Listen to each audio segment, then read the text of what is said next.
inversamente proporcionais. Se eu aumento... Entendido até agora? Sim. Vamos lá. Então, os valores de potencial hídrico variam de 0 até valores mais negativos. No exemplo, nós tínhamos menos 100, pode chegar a menos 200, menos 300, menos 1.000, menos 15.000. Entendeu? E a água vai se movimentar do maior potencial hídrico para o menor. O maior potencial hídrico que pode existir, pessoal, é 0. Sabe quando? Quando eu tiver uma água pura, só H2O, ao nível do mar. Aí, a 25 graus de temperatura. Tá? Esse é o maior valor possível para o potencial hídrico, que vai ser 0. Nunca vai ser. Lembra que eu pergunto, por que não é um valor positivo, professor? Porque determinaram que ele seria 0 nessas condições. Tá? Nessas condições. Beleza? Então, a 25 graus, nível do mar, né? E água pura, eu vou ter um potencial hídrico de 0. Por que a água pura? Pessoal, a concentração de solutos interfere no potencial hídrico. Lembra que eu falei? Interfere. Quanto mais solutos eu tiver dentro do líquido, quanto mais íons dentro do líquido, menor vai ser o movimento daquele líquido. Tá? Esse líquido, esses íons seguram o líquido, eles diminuem a energia para o líquido movimentar, para a água movimentar. Então, por que eu falo que a água pura, né? Ela tem um máximo potencial, porque ela não tem nada de íons ali dentro dela. A água pura é só H2O, tá? Existe na natureza? Não existe na natureza. A água pura H2O não existe. Só se consegue em laboratórios, eu acho que nem se consegue água 100% pura. Existe a tal da água Meliquet, que usa em laboratório, que deve ter 99,99 alguma coisa de pureza, mas 100% pura não existe na natureza. Sempre tem alguma mistura dentro dela, tá? Mais ou menos. Então, quando a gente toma água mineral, né? Pessoal, tô tomando água pura da fonte. Mentira, não é água pura. Se você olhar no galão, tá lá. Concentração de elementos químicos, cálcio, magnésio, tá tudo dentro da água. A água é pura? Não, porque está cheio de outras coisas que não são água. Tá? Então, a 0 graus, a 25 graus, a altitude 0, nível do mar, e a água pura, o máximo valor possível é 0, porque é determinado. Entendeu? Então, a gente todo mundo usa esses valores, o mundo inteiro. Vocês sempre vão ver valores que, no máximo, vão sair de 0, mas em condições naturais, vocês nunca vão ver o valor 0. É sempre menos 0, alguma coisa, até valores mais negativos. E é assim que a água vai movimentar. Tá? Do maior potencial, aqui já está com W, ó, potencial. Do maior valor do potencial para o menor valor. Tá? Do menos negativo para o mais negativo. E o potencial hídrico é resultante de outros potenciais. Olha aqui. Psi-G. Sabe do que é esse G? Gravidade, pessoal. Gravidade, gravitacional. Sabe o que tem isso aqui a ver? Com a altura, a diferença de altura, pessoal. A água, olha que coisa muito simples. A água não é um fluido, vocês estão vendo aí, ó, falei para vocês, ela não flui de um ponto mais alto para um ponto mais baixo. Se não existir barreira física, ela não vai sempre fluir do ponto mais alto para o ponto mais baixo. Ela é móvel, ela escoa, né? Ela é fluida, ela muda a forma dela e ela se movimenta num objeto, nas coisas, sempre procurando o quê? O ponto mais baixo, até que ela encontre uma barreira física e ela fique ali armazenada. Mas se abrir um buraco num local, abrir um canal, furar uma caixa d'água, a água está presa em vapor lá na atmosfera, de repente ela vem para o solo, ela vira chuva, cai, ou vira orvalho e desce para o solo. Sabe por quê? Porque a água tem esse negócio aqui, ó, do potencial gravitacional. Quanto maior a diferença de altura, maior a energia que ela tem para se movimentar. Esse é o princípio físico das usinas hidroelétricas. Armazena-se água dentro de uma barragem, de um reservatório, e quanto mais alto for aquela coluna de água, Quanto mais alto for a altura do barramento, o nível de água dentro da barragem, maior é a energia que a água tem para poder movimentar as turbinas. Eu não consigo fazer uma água movimentar uma turbina se ela não tem diferença de energia. Se a água estivesse no mesmo nível, eu não consigo movimentar uma turbina. Sabem por quê? Porque a água não vai se movimentar. Então, eu crio barragens, faço aterros, né, e os barramentos, né, as paredes de concreto, faço a água se elevar de um lado, né, que a gente chama montante, né, faço o nível da água se elevar a montante, adquire uma certa altura, e à medida que o nível da água vai subindo, a altura da água vai subindo, esse potencial gravitacional, ou seja, a energia que a água tem para fazer movimento, para se movimentar, para fluir, aumenta. Aumenta tanto que a energia é enorme. E quando essa água sai daqui do alto e passa lá pelo tubo, bate na pá da turbina, ela tem muita energia. Essa água adquire força, né?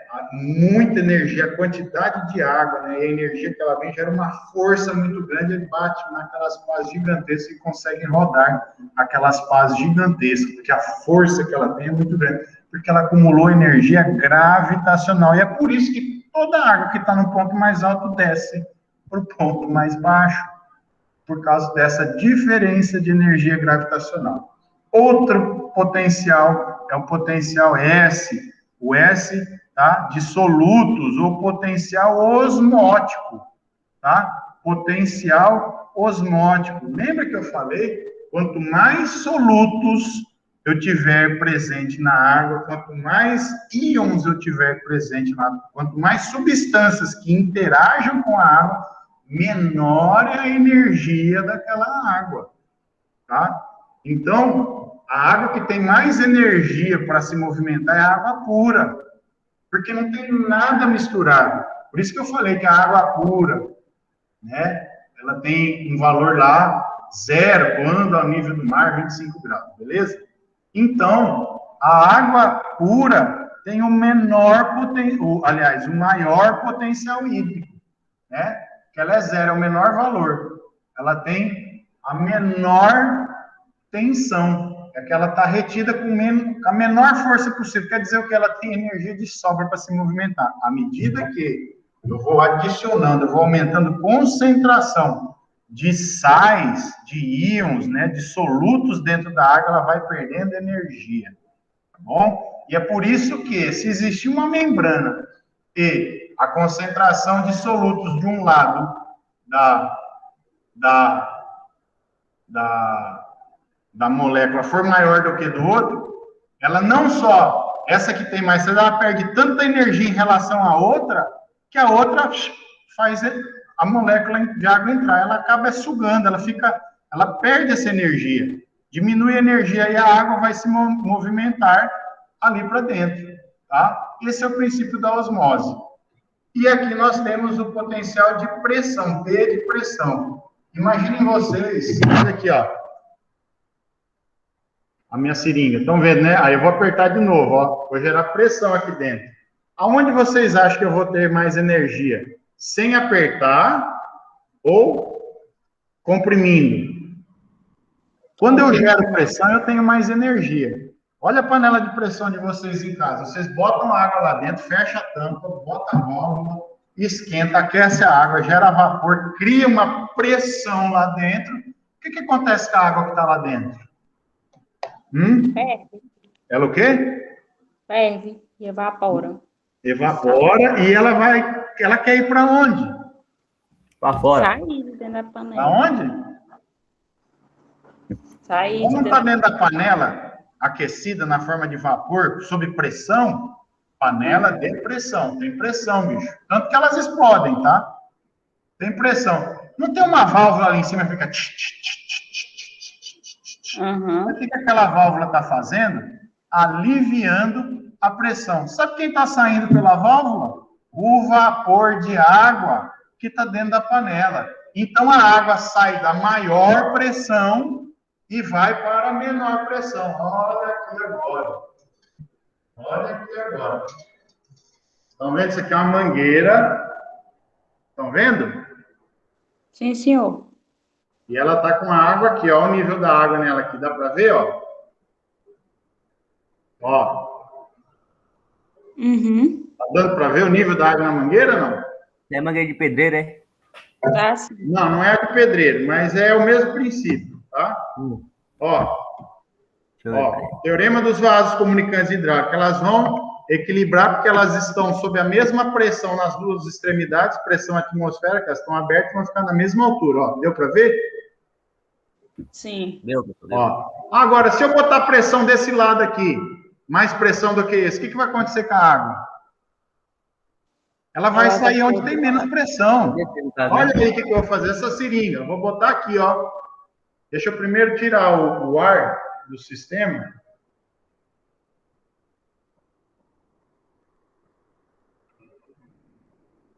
Aí, ó. Tirei o ar. Ó, seringa, se eu pressionar o êmbolo, eu vou pressionar, eu vou gerar pressão aqui dentro. O que tem que acontecer com a água do outro lado? Ó. Dá para ver aí, ó? Me molhei todo. O que aconteceu? Aqui tinha mais pressão. Eu gerei mais pressão aqui e a água saiu aonde tem menos pressão. Sabe o que é isso? Que a água se movimenta do maior potencial de pressão, que é aqui, ela sai daqui, ó, sai daqui e vem para cá, porque aqui tinha mais pressão e aqui tinha menos. E o potencial de pressão também interfere no movimento da água. Então, o potencial hídrico, pessoal, é a resultante do potencial gravitacional, do potencial osmótico e do potencial de pressão. Toda vez que eu for calcular potencial hídrico, essas três outras forças estão interagindo também, tá? Então, são essas três forças juntas, em alguns casos só uma, em alguns casos só outra, em alguns casos só duas, em alguns casos as três juntas é que vão determinar para onde a água vai, tá? Para onde a água vai. A interação delas ou só de uma, depende da situação, tá? É essas forças que vão dizer para onde a água vai se movimentar, tá? Então, pessoal, vamos lembrar agora. A água não é absorvida preferencialmente via sistema radicular. Por que preferencialmente? Eu mostrei para vocês agora há pouco que a água pode ser absorvida via atmosfera e ser perdida via sistema radicular, não foi? Mostrei um caso ali, raro de acontecer, mas acontece. Tá? Quando acontece isso, professor? Né? Quando você tiver uma atmosfera úmida, tá? Uma atmosfera, você tiver uma concentração, uma pressão na atmosfera muito alta, tá? A pressão atmosférica for alta, se eu tiver uma concentração de vapor muito grande na atmosfera, se eu tiver a folha da planta com a cutícula, uma camada, vou falar para vocês mais adiante, em outras aulas, uma camada de cera que protege a folha muito fina e a água consiga penetrar por dentro da folha. A água, eu já até mencionei isso, que a gente põe detergente para quebrar a tensão da água e tirar a cera, né, que tem em cima da folha. Então, se aquela cera for perdida, a água entra pela folha, porque tem mais vapor de água na atmosfera, a pressão de vapor de água na atmosfera é maior, tá? Então, a água entra na folha, da folha entra para dentro do xilema desce para o caule e sai na raiz, porque o solo vai ter um potencial hídrico menor, tá? Do que o potencial hídrico da atmosfera, do que o da folha, do que o do caule, do que o da raiz, e assim por diante. Então, ela sai da atmosfera e vai parar lá no solo, passando por dentro da planta, fazendo um movimento contrário. Ocorre? Ocorre. É raro, mas ocorre. Pode ocorrer. Tá? Isso aí, em condições de laboratório, é fácil da gente conseguir fazer. Beleza? Alterando o quê? Alterando um desses potenciais aqui, ó. Um desses aqui. Sabe qual que é o mais fácil de eu fazer para conseguir ver esse movimento? Esse aqui, ó. Potencial de pressão. Sabe o que eu poderia fazer? Eu poderia pegar uma planta, tem umas câmaras de pressão chamada câmara de pressão de Cholande para medir potencial hídrico, que é uma câmara de pressão, uma panela de pressão onde você pega, a gente usa folha, mas dá para fazer com uma planta. Se eu botar a planta do lado de dentro dela, se eu botar água, um pouco de água nessa panela de pressão, e lá onde tem a válvula, eu boto o caule dela com as raízes para o lado de fora, ou eu pego um vaso com essa planta, né? É mais fácil, boto essa panela de pressão em cima, e a válvula eu tapo o caule. E aí eu começo a gerar pressão de água ali dentro da panela de pressão. Eu vou ter uma pressão tão maior dentro da panela do que no solo, que a água que está ali na panela quer sair dali. Sabe por onde ela vai sair? Uhum. Devido à diferença de pressão, ela vai entrar nas folhas daquela planta, vai penetrar pela cutícula, vai entrar na folha, vai entrar no xilema, vai até o e vai sair pela raiz e vai molhar o solo. Aplicando pressão. Isso a gente faz no laboratório. Então, na natureza isso ocorre, mas é mais raro, tá? Em condições especiais, tá? Mas ocorre, pode ocorrer, tá bom? Então, vocês sabem que a água é absorvida preferencialmente pelo sistema radicular, e vocês viram em anatomia que preferencialmente na região pilífera, é a região dos pelos radiculares, ou seja, na ponta das raízes. A água, 90% a 95% da água que o vegetal absorve é absorvida pelas regiões pilíferas, pelos pelos radiculares na ponta das raízes. Olha lá um desenho de uma raiz, e olha aqui a região pilífera. Olha aqui uma imagem de microscópio, tá? De uma raiz, e todas essas coisinhas aqui, pessoal, são os pelos radiculares. Qual é a função desses pelos radiculares, pessoal? Ele aumenta a área de contato com o solo. Cada pelinho desse aqui entra dentro de um microporo daquilo. Ele entra para dentro, ele cresce dentro do microporo. Então, quando ele está dentro do microporo, ele está em contato direto com a água.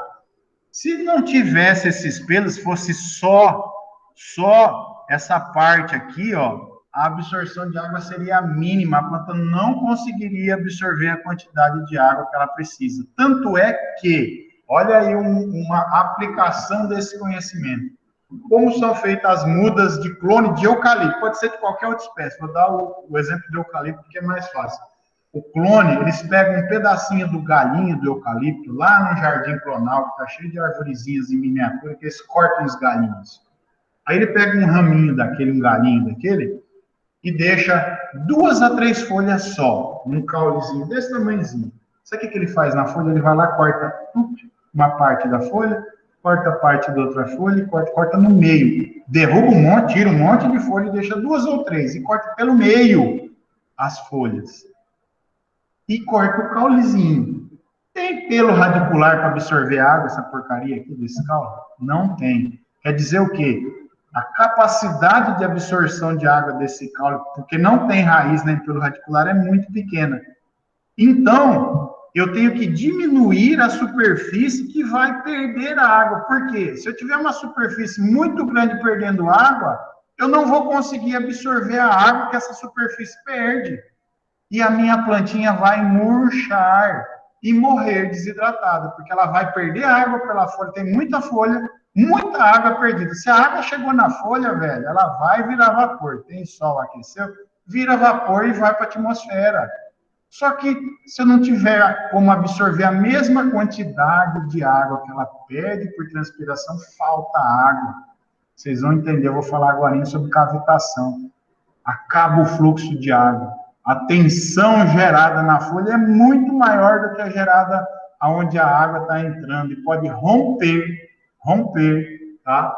O tubo, acabar com essa propriedade de coesão e romper essa corrente de água, e aí entra ar dentro e acabou, não suga mais água, tá? E a plantinha morre. Então, eles cortam as folhas para diminuir a área de transpiração, para poder aquele pedacinho que foi cortado absorver a água. As plantas têm os pelos radiculares, porque se não tivesse, aconteceria a mesma coisa. A quantidade de água perdida nas folhas é muito grande. Se não tivesse esses pelos radiculares, elas não conseguiriam absorver a quantidade de água que elas precisariam para transpirar. Ia faltar água dentro da planta, e a planta ia entrar em déficit hídrico, ia morrer, ia desidratar. Então, a natureza, muito sábia, criou esses pelinhos que eles fazem o quê? Eles estão nas raizinhas mais fininhas, aí eles vão lá naqueles microporos e entram dentro dos microporos. Sabe quem está dentro dos microporos? A água. A água fica retida principalmente dentro dos microporos, porque os macroporos, eu acabei de falar para vocês do solo arenoso, tem mais macroporos, tem uma menor superfície específica e aquela água drena com facilidade, ele se seca com facilidade.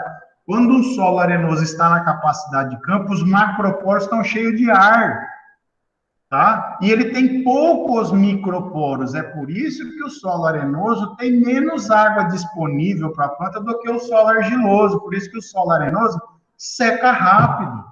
O solo argiloso tem mais microporos, tem uma superfície específica, tem uma área de contato da molécula de água com as paredes da argila, com os colóides do solo, né? Com os cristais de argila, que a água fica presa dentro dos microporos. Aí quem que vai lá dentro para buscar água? A raiz grossa não entra dentro de microporo, pessoal, mas o pelo radicular entra. E aí, nessa região da ponta das raízes, que é onde se formam os pelos radiculares, é que ocorre a absorção de água. A maior parte da água absorvida pelo vegetal ocorre nas raízes, principalmente aqui, ó, na região pilífera, tá? Pronto, revisão, vocês já sabiam, né? Se não sabiam, sabem mais um pouco agora. Agora, a água é absorvida pela raiz, ela é absorvida preferencialmente pelos pelos radiculares. Só que como é que ela sai do solo e entra dentro da raiz? Por onde? Qual é o caminho que essa água faz? Existem 3 caminhos possíveis. E ela faz os 3 ao mesmo tempo. Em algumas situações vai mais água por um caminho, em outras situações vai mais água por outro, ou em alguma situação vai a mesma quantidade pelos 3. Olha aqui o caminho. Pessoal, aquela raizinha com pelinho radicular foi cortada. Puf, eu peguei ela aqui, ó. Isso aqui era a raiz. Eu fiz um corte bem aqui e tô mostrando isso aqui assim, ó. Cortei aqui e tô mostrando assim para vocês. Aí, ó, esse local aqui é um pelinho daquele, um pelo radicular. Aqui é outro, tá? Isso aqui é como se fosse um corte da ponta da raiz. E aí, olha aqui o movimento que a água faz. Ela faz 3 movimentos, as rotas, né? 3 caminhos para entrar dentro do... Olha aqui quem está aqui. Xilema. Ela vai ter que sair do solo, a ser absorvida pela raiz, passar por essas células, atravessar um local aqui chamado estria de Caspari e entrar dentro dos vasos do xilema. É assim que a água sai do solo, por essas 3 rotas, tá?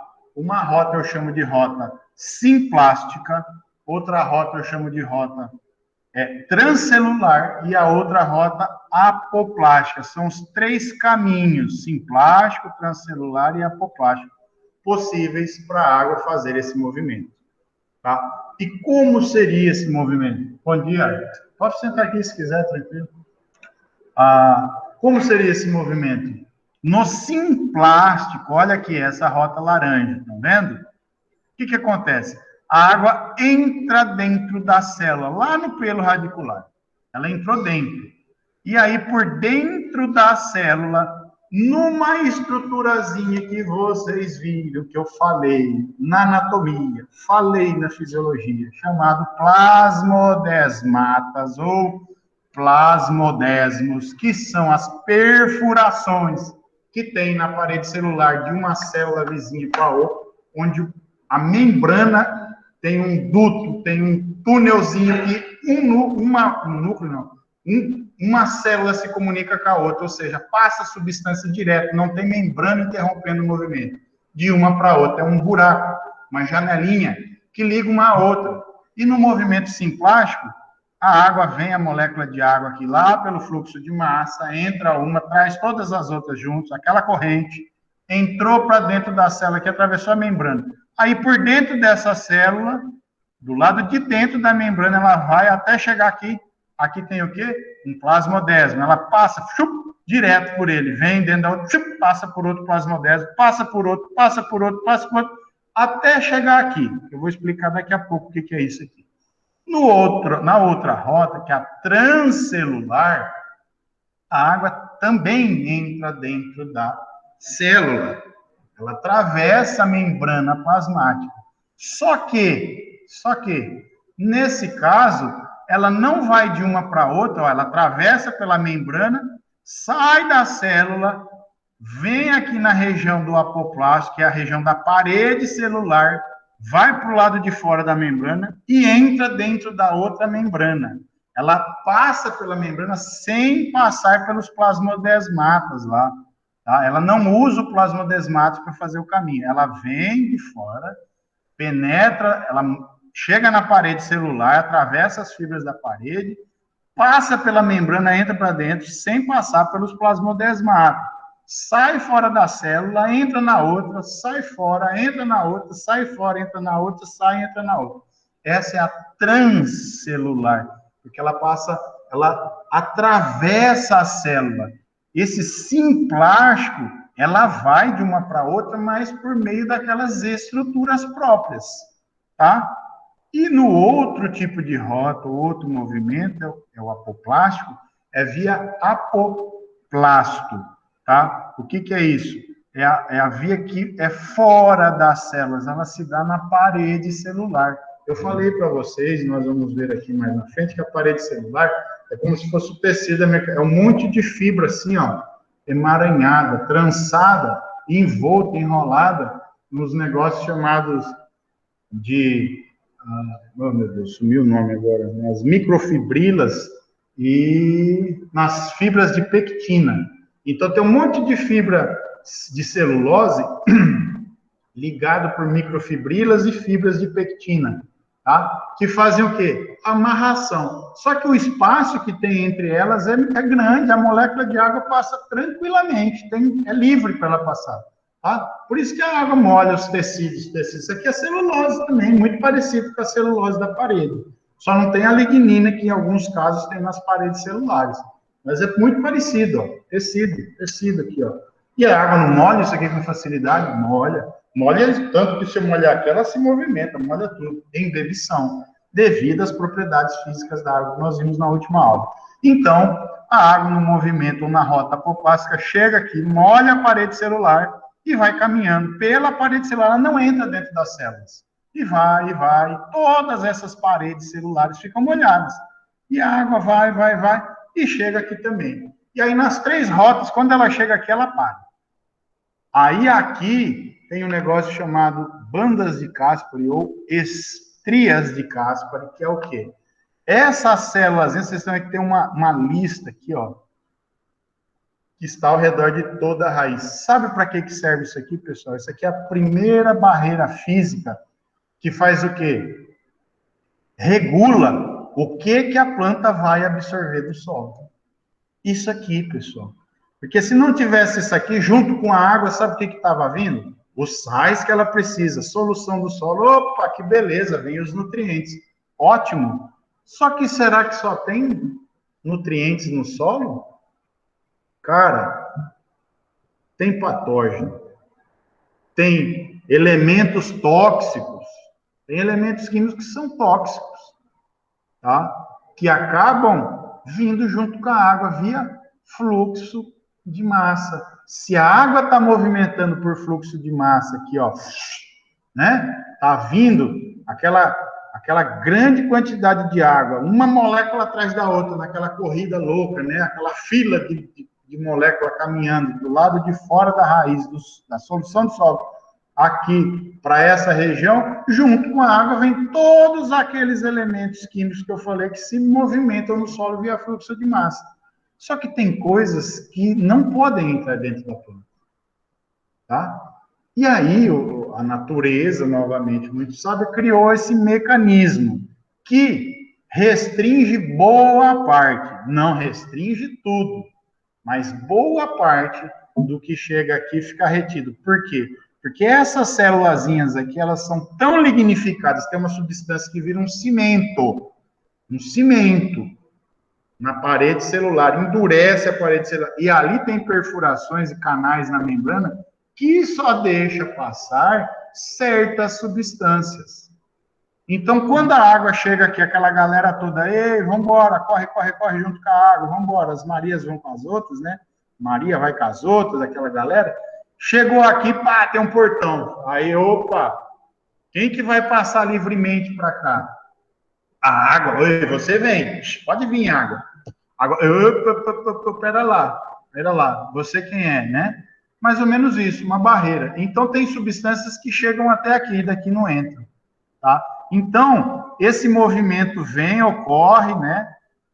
E nesse ponto, ocorre livremente aqui, tá? Livremente. Principalmente o apoplasto, que é via parede celular. Aqui ainda tem que entrar e sair da membrana. Nem tudo entra e sai da membrana celular, lembra? Tem que ter canais para permitir entrada e saída. E aqui no simplasto, ele só entra uma vez dentro da membrana, só nessa aqui, ó. Simplasto, ele entrou uma vez dentro de uma célula, ele não sai mais de dentro das células. Por quê? Porque ele vai pelos plasmodésimos, pelos aqueles canaizinhos que ligam uma a outra, ele atravessa a barreira, membrana plasmática uma vez só quando ele entra aqui na raiz, nesse ponto. Daqui para diante, ele vai passando pelos plasmodesmatos. A água não sai de dentro da célula. No transmembrana, ela entra na membrana, passa por dentro, sai da membrana, sai fora da célula de novo, e entra na outra membrana da outra célula, sai, entra, sai, entra, sai, entra, sai. Aqui restringe muito o que vai chegar aqui. Aqui restringe menos, mas já restringe. Por quê? Porque aqui já tem uma membrana barrando. Agora, aqui no apoplasto, galera, e é aonde entra, na maioria das vezes, a maior quantidade de água dentro do vegetal. É essa rota, tá? É a rota que oferece menos resistência para o movimento da água, tá? Vocês conseguem imaginar por que essa rota oferece menos resistência? Porque não tem barreira para ser transposta. Aqui tem uma membrana, uma só, mas tem. E nem tudo vai entrar para dentro. A água entra com facilidade, né? Sabe o que tem que ocorrer aqui para a água entrar aqui dentro? Osmose. Sabe o que tem que ocorrer aqui para a água entrar aqui dentro dessa célula? Osmose. E para ela sair dessa e entrar na outra? Osmose. E aqui, osmose, até aqui. Então, essas duas rotas oferecem resistência ao movimento da água.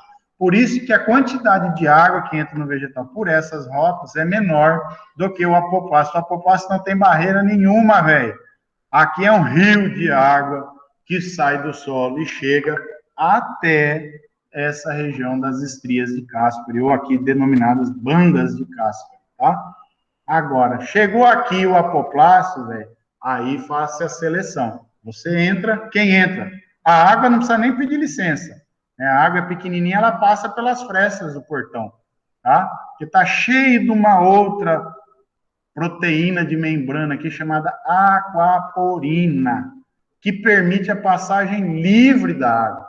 A água não paga pedágio, a água não tem barreira, velho. Ela chega e entra. Mas permite que a água, alguns gases, passem. Mas a maioria das substâncias não. E aí, quando chega aqui, principalmente na rota apoplástica, ocorre essa primeira barreira. E aqui é onde deixa de entrar muita coisa que não é interessante para o vegetal. Por exemplo, muitos metais pesados são barrados aqui, tá? Não conseguem penetrar para dentro. Macromoléculas, moléculas que vêm junto com a água, via fluxo de massa, que tem um tamanho grande, não entram dentro daqui. E passou daqui, velho, sabe quem está aqui, ó? Xilema. Então, se ela passar pela estria de Caspary, ela já cai dentro do xilema. Ela já vai ser empurrada direto para a folha, tá? Então, tem que ter essa barreira. E essa barreira é a primeira barreira, tá? Que faz esse controle do que entra dentro do vegetal via água, fluxo de massa. Beleza? Então, existem essas três rotas de entrada da água. E como é que a água vai se movimentar disso aqui? Né? Diferença de potencial hídrico. Aqui eu não falei que tem que ter uma osmose, e aqui várias osmoses. Osmose, potencial osmótico. Potencial hídrico é o somatório de todos aqueles potenciais, gravitacional, de pressão e osmótico. Tem que ter diferença, gradiente de potencial osmótico para sair daqui, entrar aqui, sair, entrar, sair, entrar, sair, entrar. E daqui também, para sair daqui, entrar aqui. E tem que ter um gradiente de potencial hídrico para ela se movimentar. Se não tiver gradiente, não tem movimento. Aqui também tem que ter gradiente, mas aqui não precisa ter osmose, porque não está entrando, não está atravessando por membrana semipermeável. Tá ok? Então, essas são as 3 rotas possíveis. Tá? Eu não sei por que não saiu. Deixa eu... Era para ter apagado essa imagem. Mas eu vou continuar aqui, ó. Deixa eu voltar. Então, existem essas 3 entradas, tá? E depois que ela... Ah, beleza, cara. E depois que ela chegou aqui, véio, passou pelas estrias de Caspary, foi selecionado que entra, que não entra, ela vai cair aonde? Xilema. E aqui do xilema, aí... via diferença de potencial, de novo, gradiente de potencial, ela vai ser levada, movimentada até onde? Até as folhas, ó, ela vai do xilema até as folhas, ó lá. Ela entra, passa pelas estrias de Caspary e vai pelo xilema até as folhas.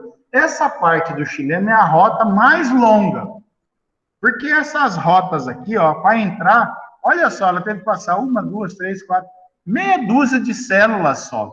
Essa é aquela região bem fininha da raiz, região pilífera, muito fina. É pouco espessa, isso aqui é bem fininho, é fácil de penetrar, entendeu? O caminho percorrido é curto, não é que é fácil penetrar, minto. O caminho percorrido é curto.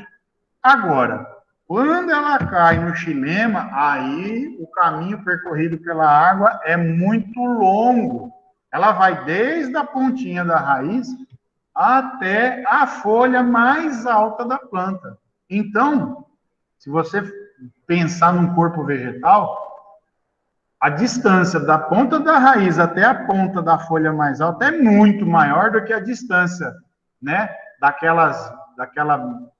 a distância entre a parede celular ali da célula que está em contato com a solução do solo e as estrias de Caspary ali das paredes do xilema, onde tem o xilema.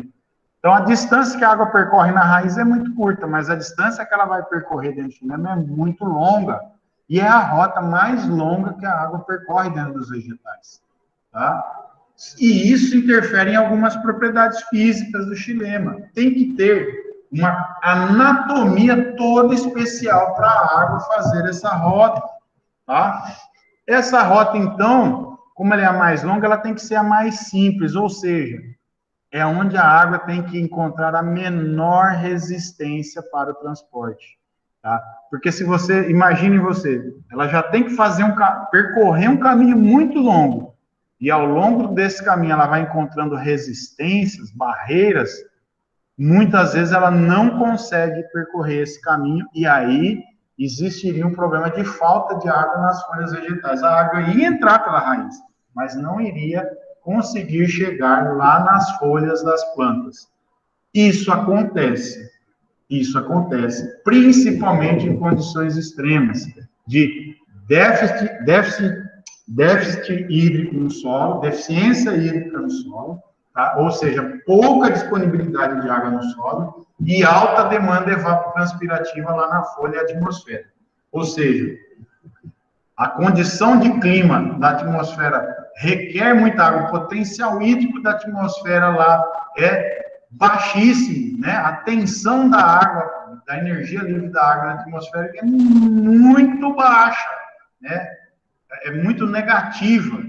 Né? Então, quer dizer o quê? A demanda por água na atmosfera é muito alta. Exemplo, roupa secando no varal.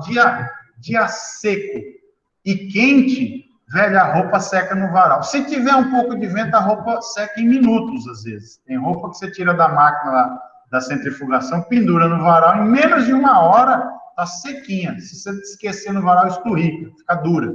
Tá? Por quê? Porque a atmosfera suga muito rápido a água do tecido da roupa, assim como das folhas vegetais. Então, se eu tenho uma demanda muito alta lá na folha da planta, ou seja, muita água está sendo perdida para a atmosfera, e a água que está vindo do xilema para ir abastecer a folha encontra resistência, vai entrar em déficit déficit hídrico, que a planta vai entrar em estresse hídrico, ela vai ter que parar de transpirar água. Aí nós vamos falar mais adiante do mecanismo que ela faz isso. Então, ocorre, tá? Mas, em geral, o xilema foi projetado para que a água não encontre essas barreiras, para que ela suba o mais rápido possível e na maior quantidade possível da raiz até a folha das plantas. Então, existe uma anatomia toda especial para que o xilema tenha essa função. E olha aí, a anatomia é constituída por essas células, né, que fazem o xilema, nós damos o nome, elas são como tubos, como mangueiras, como canos que levam a água lá da saída das estrias de caspa ali na ponta das raízes até o mesófilo foliar, lá no limbo foliar, na parte mais alta da planta. Tá? E essas células, que são esses tubos, recebem dois nomes, dependendo do formato delas. Elas podem ser as traqueídeas, vou botar o contador aqui, podem ser as traqueídeas, que são mais longas e finas, tá? São células muito alongadas e finas, ou podem ser os elementos de vaso ou elementos de vasos privados, tá? Que são células muito parecidas com tubos mesmo, com pequenos cilindros, tá? E o que tem de diferente nelas? Elas possuem, tá? Elas não possuem membranas, são células mortas. Imaginem vocês se tivesse membrana dentro dessa célula, se essa célula tivesse conteúdo celular ali dentro. A água ia ter que passar por ela atravessando a membrana. Não falei que a membrana é uma barreira para o movimento da água? Então, não pode existir barreiras ao movimento da água. O movimento tem que ser o mais rápido, né? A maior quantidade de água tem que passar por ali. Quanto mais água passar, melhor. Então, não faz sentido ter célula viva ali. Então, nos xilemas, essas células, os traqueídeos elementos são mortos e não tem nada dentro deles, só um oco. E as paredes deles têm uma característica especial, elas são extremamente lignificadas. O que é essa lignina, pessoal? Eu falei para vocês em anatomia. Lignina é um agente cimentante, é uma substância que confere rigidez. A fibra de celulose, da parede celular, é igualzinho essa aqui, velho. Ó, amassa com facilidade. Cara, se não tiver nada que enrijeça isso aqui, a parede celular não tem função, ela é muito mole. E é por isso que folhas novas, brotos, pontos de raízes, tecidos meristemáticos, células jovens que precisam se movimentar, ramo fino, ponta de ramos, tem que ter movimento, ó. Não tem quase lignina ali, a quantidade é muito pouca. Ou é pouco ou não tem lignina. Então, a parede celular é móvel. Agora, onde não pode ter movimento, tem que ter lignina. Por isso, as células do xilema são extremamente lignificadas. Por quê? Porque elas não podem se movimentar com facilidade.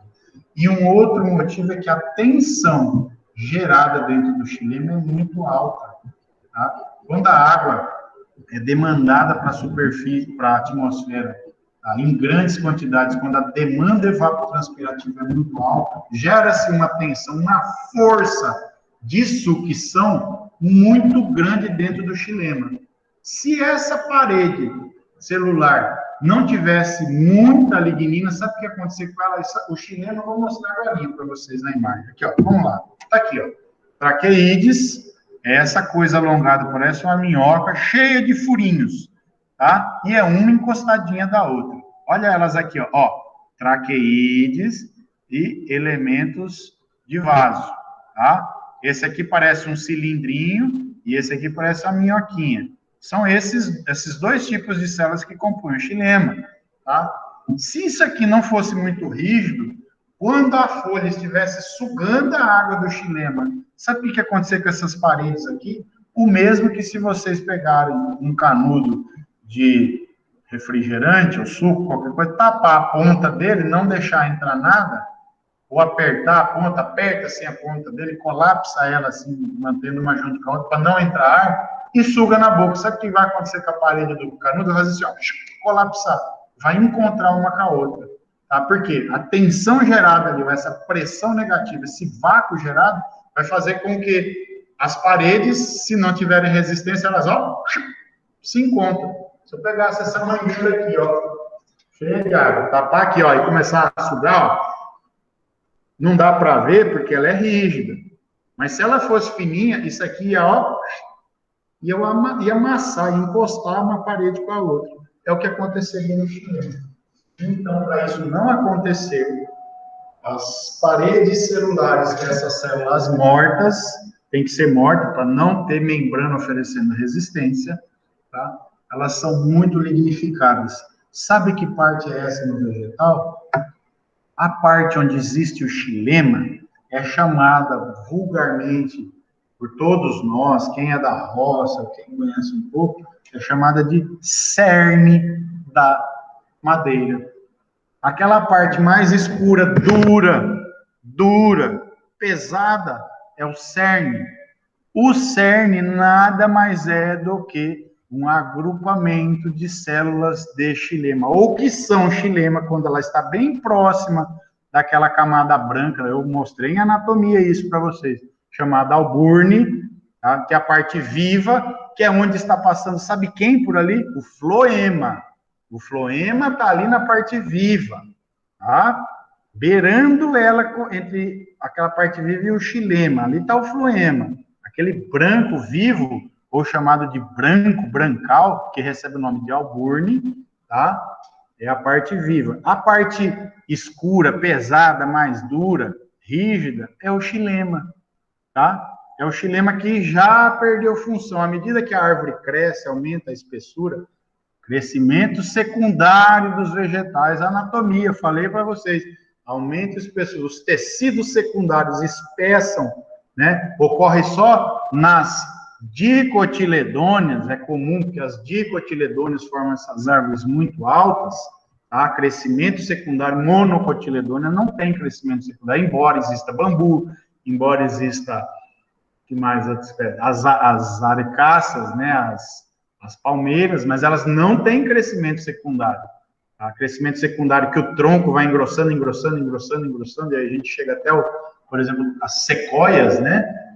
Então, a gente não tem isso nas monocotiledôneas. Dicotiledôneas tem. Então, quando você tem troncos com cerne, tá? Duro, pesado, aroeira, né? Jatobá, ipê, Gonçalo Alves, essas madeiras muito duras, pau-ferro, tá? Essas madeiras, aquela parte dura é nada mais, nada menos do que as células do xilema, tá? O xilema vivo que funciona, vivo entre aspas, que ele é morto, mas o xilema que tem função é aquele que está beirando a parte branca. A parte mais interna é a parte que já está velha, nem transporta mais água. E é por isso que as plantas, quando estão muito velhas, aparece aquele oco no meio delas podre. Tá? Porque aquelas células estão tão velhas que elas começam a se degradar. Tá? Entra fungos, bactérias, insetos e acaba degradando aquilo ali, porque ela é muito velha, a lignina já vai se decompondo e começa a apodrecer o miolo do tronco.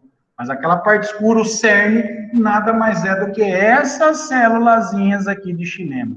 Tá? Por que ela é dura, pesada? Tem que ser para poder aguentar a tensão, a força com que a água é sugada. Bom? Então tá aqui, ó, uma imagem de microscópio eletrônico. Olha aqui, ó, esses anéis aqui, pessoal, parecem anéis. Isso aqui parece um conduíte de rede elétrica, né? Um tubo crivado, não é isso? Cheio de crivos, ó. Esses crivos são lignina. Isso aqui é um reforço, são anéis de lignina. Olha como é que eles se fazem. Cada anelzinho desse tem uma função de reforço, para quando gerar a sucção da água aqui dentro, a tensão gerada for muito alta, para que essa parede aqui não encontre com essa, para que isso aqui tudo não se amasse. Olha aqui nas outras, tem isso aqui nessas células vizinhas? Não tem. Por quê? Porque essas células aqui não são células do xilema, pessoal. Não são células do xilema. Essas são. Então, as células do xilema, tá? Tem essa característica, essa anatomia própria, de serem extremamente lignificadas, que elas têm que ser muito rígidas para aguentar a força, a tensão gerada com que a água é sugada por dentro delas. Tá? E ela é tão forte que ela não pode amassar. E às vezes a tensão é tão alta gerada aí dentro que vai ocorrer um processo que eu vou falar daqui a pouco, um processo chamado cavitação. E a tensão gerada é muito maior do que a força de coesão das moléculas de água, e a coluna de água se rompe devido à formação de bolhas dentro do duto, desses dutos cheios de água, tá?